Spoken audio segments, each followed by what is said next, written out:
Magandang araw Pilipinas, narito ang latest weather update ngayong Friday, August 15, 2025.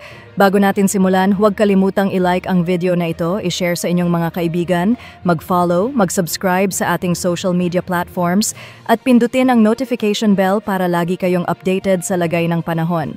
Ayon sa latest update ng PAGASA, patuloy pa rin ang pag-iral ng southwest monsoon o habagat na nakakaapekto sa Katimugang Luzon, maging sa buong Visayas at Mindanao. Dulot nito ay malawakang pag-ulan sa malaking bahagi ng bansa. Bukod dito, posible ring makaranas ng scattered rains and thunderstorms lalo na tuwing hapon at gabi. Sa ngayon, wala tayong minomonitor na low pressure area o bagyo sa loob ng ating Philippine Area of Responsibility. Gayunpaman, patuloy tayong magbantay sa posibilidad ng pagbuo ng panibagong weather systems gaya ng LPA at tropical cyclones.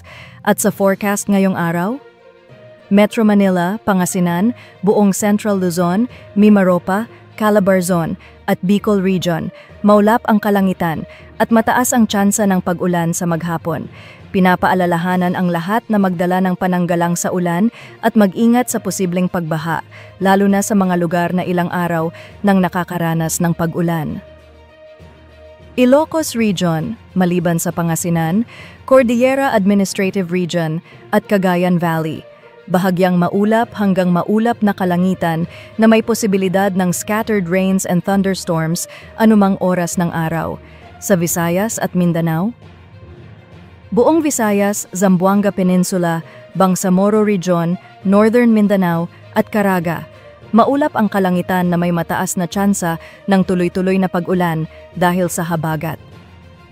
Sa natitirang bahagi ng Mindanao, bahagyang maulap hanggang maulap na kalangitan na may scattered rains and thunderstorms dulot ng habagat. At sa sea conditions, wala tayong gale warning sa alinmang bahagi ng karagatan sa ngayon, ngunit pinapayuhan ang mga mangingisda, lalo na ang gumagamit ng maliliit na sasakyang pandagat, na maging maingat sa paglalayag. Iyan ang latest weather update para ngayong araw. Para sa mas marami pang balita at forecast, i-like at i-share ang video na ito, mag-follow, mag-subscribe sa ating social media platforms, at huwag kalimutang pindutin ang notification bell para lagi kayong updated sa lagay ng panahon. Ingat po tayong lahat.